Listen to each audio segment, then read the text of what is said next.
In the book, The Picture of Dorian Gray, Oscar Wilde wrote, "I don't want to be at the mercy of my emotions. I want to use them, to enjoy them, and to dominate them."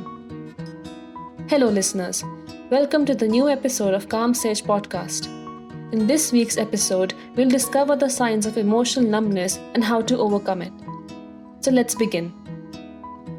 Emotions are an integral part of our being. They help us navigate certain situations. Our emotions guide us on what to do and what to avoid. I used to believe that by numbing my emotions, I was protecting myself from getting hurt, but I soon realized that by numbing myself to my emotions, I was crippling myself, emotionally and mentally. Emotional numbness is something that many people experience, but this feeling is more often than not fleeting and temporary. Like I said before, emotions are an integral part of our life, and it impacts how we function in our daily lives. Emotions not only provide us with an automatic reaction, but they also motivate us to act and make decisions. It is also not uncommon to emotionally numb ourselves when we're overwhelmed. And while this numbness may provide us with defense, it can have long-term consequences on our overall well-being. Let me explain this in a much simpler way. When we numb ourselves to feeling certain emotions, we not only numb ourselves to negative ones, but from positive ones too. I always thought that by not feeling anything, I'd protect myself.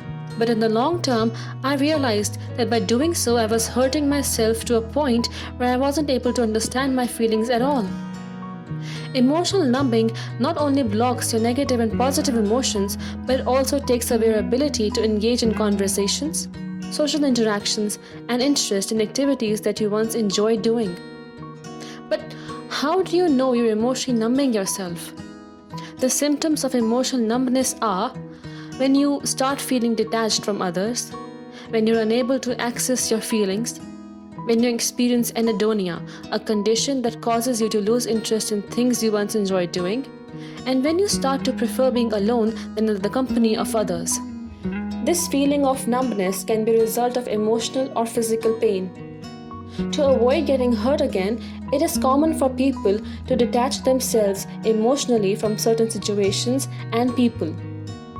While doing this, you may feel short-term relief, enough to move on, but it may hinder your ability to connect with others and experience your life completely. Some common causes of emotional numbness can be PTSD, grief, depression, and stress. But how to overcome this feeling of emotional numbness?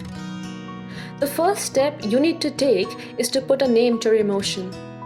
Explore what kind of physical reaction this emotion is causing. Let's say the name of this emotion is fear. What does fear feel like? Physically? It makes my heart race and my palms sweat. This step is important as it will give you the ability to access and connect with your feelings. It will also allow you to notice your emotions closely. The next step is to connect with your emotion. Explore why you're feeling it. Find your stressor and try to eliminate it. Negative emotions like to come say hi when we least expect them to, but by acknowledging them, we take away their power to hurt us. They will cause us pain, but resisting them would be more painful for your conscience. Other things you can do is practice mindfulness meditation, exercise regularly, interact more socially, stay active, and relax. Connect with a support system. I know reaching out to your friends and family can feel tough in such situations, but trusting them to help you understand your feelings and emotions can help. Learning to overcome the feeling of numbness can be difficult at first, but acknowledging your emotions and not letting them control how you're supposed to feel is the most important step. Address your emotions as they are. Don't shut yourself to them. They are what makes you, you. Your emotions are everything. They make us feel happiness, joy, sadness, anger, and even pain. They make us feel. As Sabaa Tahir, an American novelist, rightly said, where emotions make you human. Even the unpleasant ones have a purpose. Don't lock them away. If you ignore them, they just get louder and angrier.